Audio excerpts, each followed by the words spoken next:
प्रामाणिक समाधान। गुरुवर नमोस्तु। आज प्राथमिकता खानदान को नहीं, चेहरे की चमक और घर की दमक को दी जाती है। तो हमें संबंध चमक दमक और खानदान में से क्या देखकर करना चाहिए? अतीत में किए गए संबंधों के परिणाम देखना चाहिए। जिन्हें खानदान देखकर किया उनका क्या रिजल्ट है, और जिनने चमक दमक देखकर किया उनका क्या रिजल्ट है।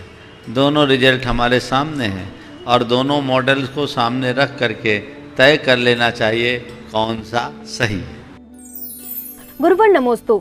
आचार्य श्री ने मूक माटी महाकाव्य में गुरु की उपमा कुंभकार को और माटी की उपमा शिष्य को दी है, तो आचार्य श्री ने ये दोनों उपमाओं को ही क्यों चुना है? उन्होंने मिट्टी और कुंभ के साथ जो संबंध जड़ा में देखा जाए तो शिष्य और गुरु का संबंध यही है। मिट्टी का अपना कोई मूल्य नहीं, पानी उसको बहा के ले जाए, लेकिन घड़ा बन जाने के बाद वही मिट्टी पानी को अपने अंदर समा लेती। तो घड़ा कब बनता है? जब कुंभकार का आश्रय मिलता है। हम लोगों को तो याद है गुरु कुम्हार शिष्य कुंभ है, गढ़ गढ़ काढ़े कोट, ये तो बहुत पुरानी बात है। हमारे गुरुदेव ने उस मूक माटी को भी वह आवाज दी है जो आत्मा को परमात्मा बना सके। गुरुवर नमोस्तु। किसी महिला को भगवान का अभिषेक करने के भाव होते हैं, तो महिला ऐसा क्या करे जिससे उसकी मनोकामना पूरी हो सके? और स्थिर नाम कर्म पुरुष पर्याय पाने में साधक है या बाधक? आप अभिषेक करने की मनोकामना क्या, अभिषिक्त होने का सौभाग्य पाओ ना। अभिषेक करने की मनोकामना तो बहुत छोटी है। स्त्री पर्याय को छेदने की बात तो बहुत दूर है। संसार को छेदने की ताकत आपके अंदर है। अगर आप स्त्रियोचित कर्तव्य का भी पालन करते हैं और गृहस्थ धर्म में रहते हुए श्रावक धर्म का पालन करते हो, तो आप भी आज भी 16वें स्वर्ग तक जा सकते हो। आप लोग बोलते हैं यो श्रावक धर्म व्रत पाल, स्वर्ग 16 उपजावे, तहते चय नर भव पाए, नर जन्म पाए, मुनि वै शिव जावे। समझ गए ना? तो जो आपका धर्म है आप उसे करते रहिए, हताश मत होइए। अभी तो आप अभिषेक करने की बात सोच रही हो। अपने धर्म का पालन करोगे तो ऐसी भी पात्रता आपकी विकसित हो सकती है कि अगले जन्म में आप अभिषिक्त हो जाओ। गुरुवर नमोस्तु। जब हम अपने परिवार के प्रति कर्तव्यनिष्ठ होते हैं तब उन पर हमारा नियंत्रण नहीं होता है, तो ऐसी परिस्थिति में हम क्या करें? बहुत सारी चीज़ें होती है जो मेरा नहीं होता, मेरी नहीं होती, फिर भी हम उसको बहुत संभाल कर रखते हैं। अपनी नहीं होती पर उसके प्रति जिम्मेदारी रखते हैं। जैसे उदाहरण मैं सुबह वाला ही दे देता हूँ। एक बैंक का ट्रेजरर कैशियर इतना रुपया लेता देता है, सब कुछ करता है, उसको पता है मेरा नहीं है, लेकिन वो अपने कर्तव्य का पालन करता है कि लापरवाही छोड़ देता है कि चलो मेरी नहीं है, जिसको जब उठाना उठाएगा और जब रखना होगा रखेगा। ऐसा करता है क्या? वो कर्तव्य कर रहा है ना, लेकिन क्या है उसमें अंतर क्या है? जवाबदेही का निर्वाह वो कर रहा है कर्तव्य की भावना से, स्वामित्व की बुद्धि से नहीं। स्वामित्व की बुद्धि उलझाती है, कर्तव्य की भावना नहीं। समझ गए? तो कैसे रहो घर परिवार में? रे समदृष्टि जीवड़ा करे कुटुंब प्रतिपाल, अंदर से न्यारा रहे धाय खिलावे बाल। पुराने ज़माने में, अब तो नर्सें आ गई, पुराने ज़माने में धाय होती थी जो बच्चों का लालन पालन करती थी। पन्ना धाय एक भारतीय इतिहास की अमर गाथा बन गई। तो बच्चे को पूरा अपना मातृत्व उड़ेल देती थी, है ना? अपना दूध भी पिला दे। बच्चे भी कुछ पल के लिए भूल जाए कि यही मेरी असली माँ है, लेकिन धाय क्या करती है? माँ बन कर के बच्चों का पालन करती है, मातृत्व उड़ाती है, लेकिन अंदर से क्या जानती है? मेरा बच्चा नहीं है, ये मेरा कर्म है, ये मेरा कर्तव्य है। तो सब संतान को मैं ये नहीं कह रहा हूँ कि तुम सबसे ये कहने लगो है मेरा तो कोई नहीं है, मैं अकेला हूँ। ये तो उपेक्षा और तिरस्कार पूर्ण वचन है। सबके बीच रहो, लेकिन अपनी समझ को विकसित करके रखो। मैं कौन हूँ, मेरा क्या है। गुरुवर नमोस्तु। स्त्रियों में मायाचारी सहज ही होती है और कहते हैं मायाचारी करने से स्त्री पर्याय ही मिलेगी, तो इस पर्याय से मुक्त होने का क्या उपाय है? मायाचारी की बहुलता जो स्त्रियों में है उसका मतलब क्या है, इसे समझना चाहिए। उनके यहाँ बहुत कुछ ऐसा है शरीर में, प्रकृतिगत व्यवस्था ऐसी कि इसे छिपाना पड़ता है। इस छिपाव का नाम माया है। ऐसा नहीं सोचना कि स्त्रियों में मायाचारी है तो पुरुषों में नहीं है। कहते हैं मायाचारी स्त्रियों में होती है, पर नटवरलाल और चार्ल्स शोभराज तो पुरुष बना, स्त्रियां नहीं बनी। तो ये समझने की बात है। नटवरलाल कौन बना, चार्ल्स शोभराज कौन बना, ठीक है ना। तो ये एक स्वाभाविक प्रवृत्ति है, लेकिन कपटपूर्ण प्रवृत्ति करना दुर्गति का कारण है। उससे अपने आप को बचाना चाहिए। और जब स्त्रियां भी धर्म को धारण कर लेती है, जगत पूज्य बन जाती है और सपर के जीवन का उत्थान कर डालती है, तो उस दिशा में हमें आगे बढ़ना चाहिए। गुरुवर नमोस्तु। धृतराष्ट्र दृष्टिहीन थे, तब गंधारी ने भी अपनी आंखों पर पट्टी बांध ली थी, तो गंधारी का ऐसा करना क्या पतिव्रता था या कुछ और? धृतराष्ट्र बनना, धृतराष्ट्र होना और आँख होते हुए भी आँख में पट्टी बना लेना, ये दोनों चीज़ें अच्छी बात नहीं है। इसे मैं स्वामी भक्ति नहीं कहूँगा, अंधानुकरण कहूँगा। अगर धृतराष्ट्र जन्मांध थे, गांधारी आँख वाली थी, तो अगर गंधारी उनकी पूरक बन जाती और धृतराष्ट्र को सही मार्गदर्शन देती तो शायद महाभारत टल जाता। वो अपने पुत्र के व्यामोह में फंसकर जो कार्य किए वो नहीं कर पाते। इसलिए ये एक अच्छा आदर्श नहीं है। इसे एक प्रतीक के रूप में मैं लेता हूँ। धृतराष्ट्र क्या है? धृतराष्ट्र और गांधारी की मैंने जब महाभारत की व्याख्या की थी तो अलग अर्थ में की थी। एक प्रतीक के रूप में, राष्ट्र यानी ये शरीर, धृतराष्ट्र जिसने शरीर को धारण कर रखा है, यानी जिनकी देह बुद्धि है, देहात्म बुद्धि है, समझ गया। और गांधारी, गंध का अर्थ होता है ज्ञान। ज्ञान के लिए जो अरि यानी शत्रु है वो गांधारी है, यानी हमारे भीतर की दुर्मति या अज्ञान। गांधारी ने आँख पर पट्टी बांध लिया, यानी जान करके भी अनजान बन गए। तो ये दोनों चीज़ें जिनकी होती हैं, उनकी जो संतान होते हैं वो दुर्योधन, दुशासन जैसे दुराग्रही लोग होते हैं, दुराचारी लोग होते हैं। और उसके बाद महाभारत होता है तो हमारे जीवन की हार हो जाती है। तो हम अपने आध्यात्मिक जीवन को देखें तो भेद विज्ञान रखें, अपने ज्ञान को खुला रखें, अंधानुकरण से बचें। गुरुवर नमोस्तु। मन से कह देने से फैसले हो जाते हैं और मन में रख लेने से फासले हो जाते हैं, तो इस फैसले और फासले के टकराव को रोकने के लिए क्या उपाय करें? आपने पूछा फैसले और फासले के टकराव को दूर करने के लिए क्या करें? कुछ नहीं करें, मन का मोड बदल दें। जिनसे फासला बनता है, बढ़ता है, उस मोड को बंद कर दें, और जिससे फैसला होता है उस मोड को चालू कर दें, जीवन धन्य हो जाए। गुरुवर नमोस्तु।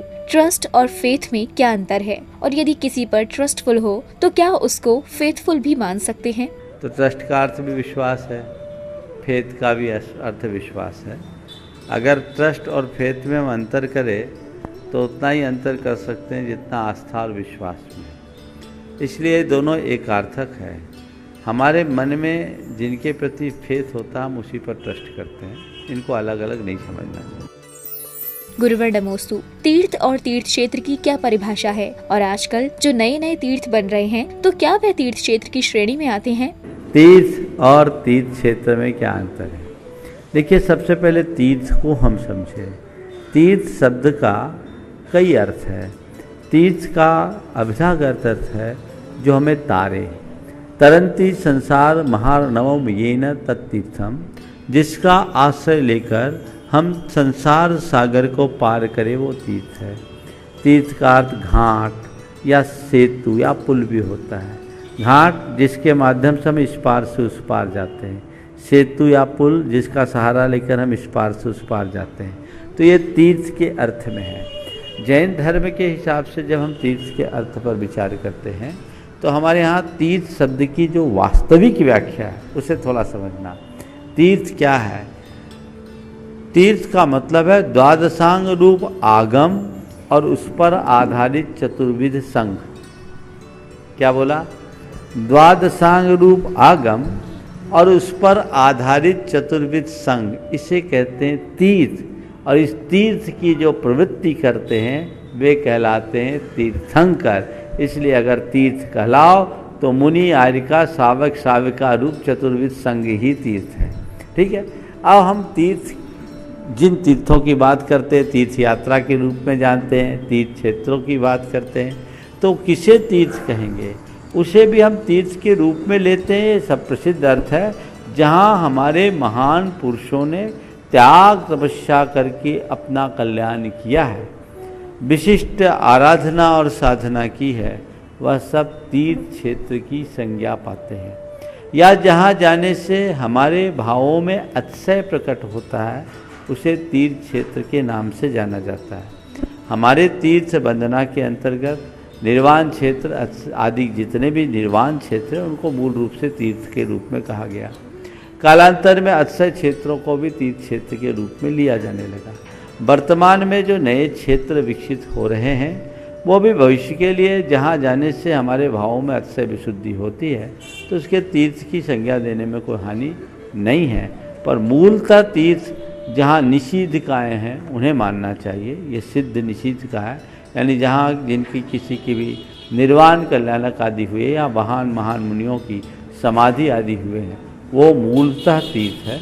बाकी और सब चीज़ें उससे जुड़े हुए होने के कारण मान ली गई। जिन प्रतिमा को भी सिद्ध निषिद्धका के रूप में गिना गया उसके 11 अर्थ, उसमें एक अर्थ ये भी है। तो जहाँ हमारे विशेष जिन बिंब आदि विराजमान हैं उसे भी हम तीर्थ के रूप में स्वीकार कर सकते हैं। गुरुवर नमोस्तु। दुख मानव की संपत्ति है, परंतु दुनिया में दुख कोई भी नहीं चाहता है, तो दुख किस प्रकार की संपत्ति है? जिन्होंने भी दुख को जीवन की संपत्ति कहा है वो इस अर्थ में कहा है कि दुख में हमारी चेतना जग जाती है। आप बताओ, सुख में भगवान को याद करो या ना करो, दुख में तो बहुत याद करते हो ना। तो दुख में मनुष्य की बुद्धि प्रभु से जुड़ जाती है, इसलिए एक संपत्ति है। दुख आने पर अपनों और परायों की पहचान हो जाती है, इसलिए दुख संपत्ति है। दुख आने पर हमारे धैर्य और संयम की परीक्षा हो जाती है, इसलिए भी दुख हमारे लिए एक संपत्ति है। दुख हमें बड़े बड़े नसीहत दे डालता है, इसलिए भी हमारी संपत्ति है। देखने का नज़रिया होना चाहिए। अगर इस दृष्टिकोण से देखोगे तो मैं समझूंगा कि दुख अपने आप में एक बहुत बड़ी संपत्ति है जो हमारे जीवन को आगे बढ़ाने में आधार बन सकती है। गुरुवर नमोस्तु। आजकल तन के गहनों पर ओम, णमोकार मंत्र आदि लिखने का चलन बहुत तेजी से बढ़ रहा है, तो क्या ऐसा करना उचित है? और मन के गहने क्या हैं? इनको कैसे अंकित करें? देखिए, तन के गहने पर अगर नमोकार मंत्र या ओम आदि के रखते हैं तो नाभि से ऊपर हो तो रखो, नीचे नहीं होना चाहिए।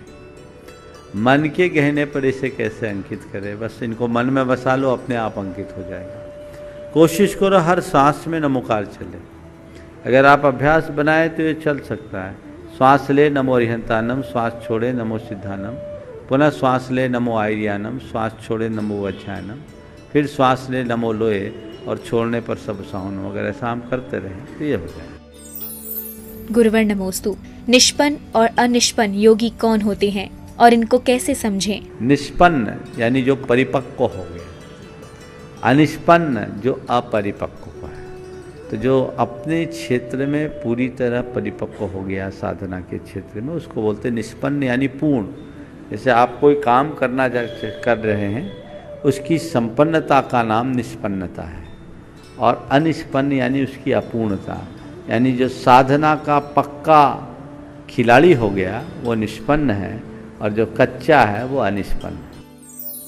गुरुवर नमोस्तु। तीर्थंकर की माता को 16 स्वप्न क्यों आते हैं और सामान्य माता को 16 स्वप्न क्यों नहीं आते हैं? देखो, भगवान की माँ को जो 16 सपने आते हैं, पहले भी ये सवाल आया मेरे से, पूछा गया कि 16 सपने ही क्यों आते हैं। तो मैंने पहला उत्तर दिया इसलिए कि वो 16 आने सच होते हैं। फिर दूसरा 16 सपनों में 16 गुण, पूरे 16 कलाएं होती चंद्रमा की, तो मनुष्य के संपूर्ण व्यक्तित्व के विकास की जो चीज़ें हैं वो उसमें प्रकट हो जाती हैं। तीर्थंकर 16 कलाओं से भरे होते हैं, यानी उनमें सारे गुण होते हैं, वो सर्वगुण संपन्न होते हैं, और उन सपनों के माध्यम से भावी व्यक्तित्व की सूचना हमें प्राप्त होती है।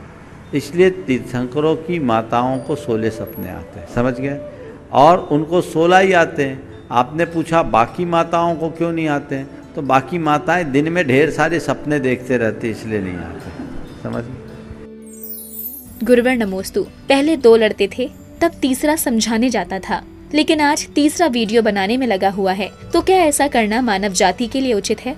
अरे बहुत कभी कभी तो एकदम संवेदनहीनता का दृश्य देखने को मिल जाता है।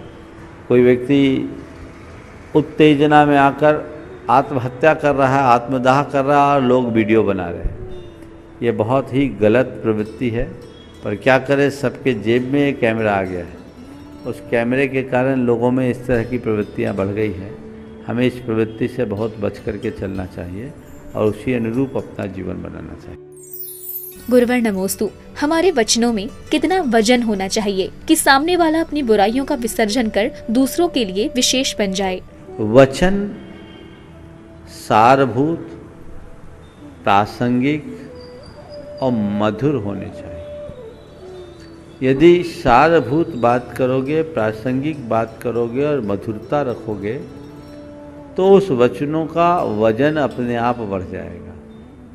और जब वचनों में वजन बढ़ेगा तो शब्द व शब्द न रह करके वचन वचन न होकर विशेषण बनेंगे। हमारी बुराइयों का विसर्जन होगा और लोगों में परिवर्तन का कारण बनता है। आपने अपने अनुभव में देखा होगा, जब कोई बात हमें कोई प्रेम से समझाता है तो अच्छी लगती है, हम उसे स्वीकारते हैं। गाइडलाइन मिलते ही हम अगर कोई बुराई से भी ग्रसित है तो उसे अपने हाथ से, अपने मन से निकाल देते हैं। लेकिन उसी बात को यदि कोई गलत लहजे में बोला अच्छा ही, लेकिन लहजा गलत हो, तो हमारा सामने वाले के प्रति क्या दृष्टिकोण बनता है? अरे ये तो मेरी बुराई कर रहा है। अच्छी सलाह भी बुरी बन जाती है अगर लहजा गलत है, और सही लहजे में दी हुई छोटी सी सलाह भी हमारे लिए बहुत वजनदार बन जाती है। हम जीवन भर उसे भूल नहीं पाते। इसलिए हमेशा जब कभी भी बोलें तो बोलने के पहले तौलें, उसे सही लहजे के साथ। गुरुवर नमोस्तु। सफलता के शिखर पर पहुंचना इतना कठिन नहीं जितना वहां बने रहना। तो सफलता के शिखर पर बने रहने के लिए हम क्या प्रयास करें? बहुत अच्छा, सफलता के शिखर पर पहुंचना उतना कठिन नहीं जितना कि बने रहना। आपने पूछा है कि हम ऐसा क्या करें कि सफलता के शिखर पर पहुँचे भी और बने भी रहें।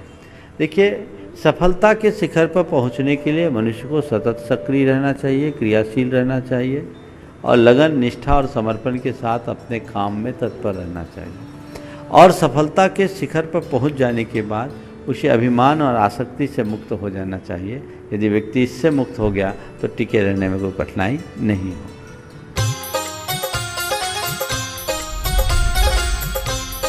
प्रामाणिक समाधान।